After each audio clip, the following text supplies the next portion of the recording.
chats for what, 65, 85 years, is the fact that for once, because of this surge, you have the opportunity of actually being able to vote positively.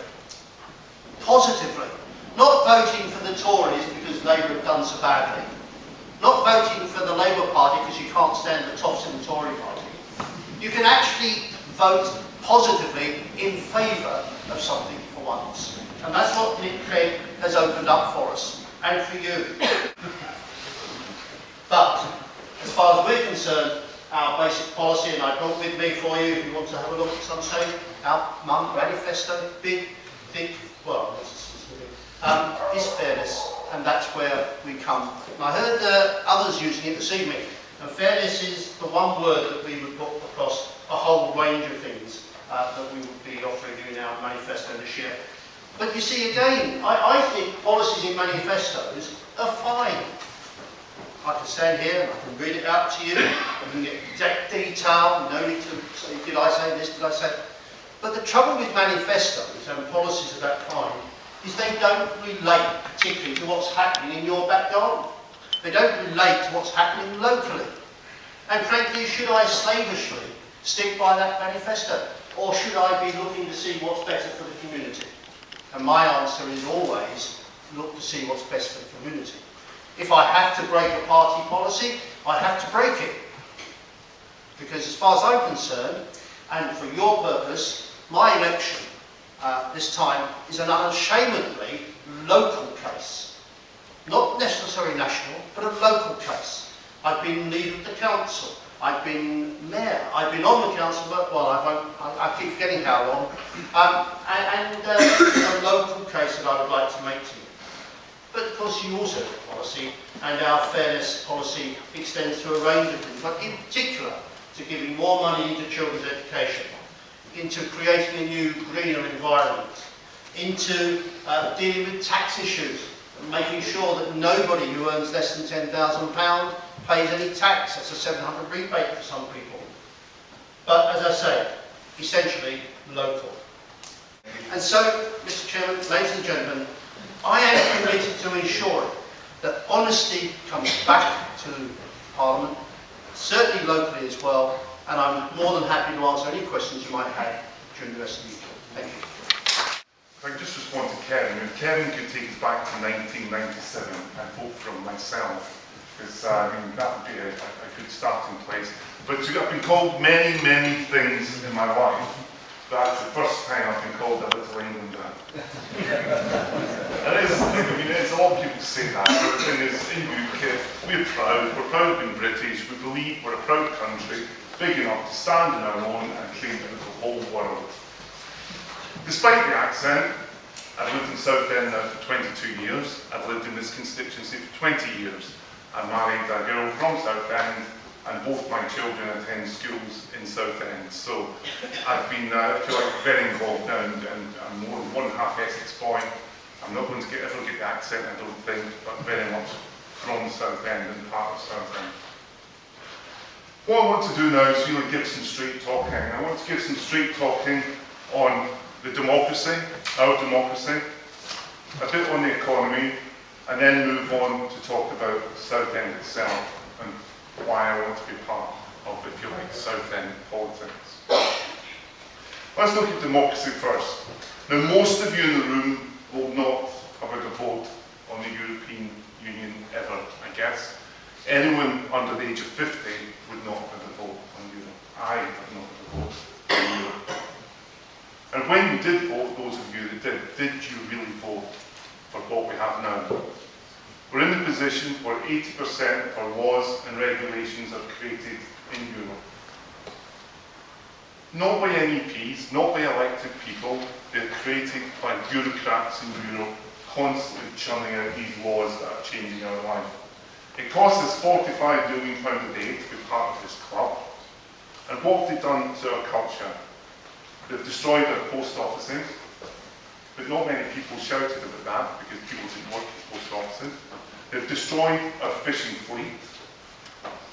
They've destroyed the British pubs, or are destroying the British pubs with the rules we have to put in because of Europe. And there's more to come. They're getting involved in homeschooling, private pilots licenses, homeopaths and what they can do. Every part of our life we're getting laws from Europe telling us how to do things. We don't want this. The people clearly don't want it. But if you vote Labour, Liberal or Conservative, you're going to get it. So stop complaining about it. And immigration, which is the number one area that people are talking about at the moment. Have you noticed how they all speak loudly saying, we will cut down immigration from hundreds of thousands to tens of thousands a year, and we will introduce point system, and then in a quiet voice what they say is, apart from people coming from the European Union. Now the fact is, the projections of the government is that there will be 7 million more people coming to the UK over the next 20 years. 1.4 million of them are expected to come to the east of England. That means we will have to build 125,000, is the latest numbers that come out in March, 125,000 houses in Essex, and the current local numbers are about 15,000 for Rochford, Southend and Castle Point. Along with that comes the people, the cars, the children, but no infrastructure. We are one of the most populated countries in the world, and we're full. The people don't want this, but if you vote Liberal, Labour or Conservative, that is what you're going to get. So stop complaining about it. We've had a war based on lies in Iraq, and we're currently in an unwinnable war with unattainable goals in Afghanistan. The people don't want it, but it will continue to happen no matter which of the three main parties you support. Soldiers will continue to die on a weekly basis in an unwinnable war if you vote for these people. So don't moan about it if that's what you vote for. Now let's talk about the economy. Some straight talking there. All the discussion on TV, all the debate's been about £6 billion one way or the other. That's 1% of what we spend each year. It's nothing. There needs to be serious and fundamental changes to the way we run our economy in the United Kingdom. UKIP will follow the Taxpayers Alliance and Institute of Directors programme for saving money. It's available online should you wish to look at the detail, but that will save immediately £50 billion, and a lot of it is waste through quangles, and we really do need fundamental change. We will fundamentally change the tax system so we no longer these thousands of rules to follow. We have a very simple flat tax system. We will fundamentally change the pensions and welfare systems as well to stop it being complicated. When we come to Southend, and Southend itself is why I want to be involved. Southend's in a bit of chaos at the moment. And I don't know about you, I've tried to look at all these different organisations that are involved in Southend.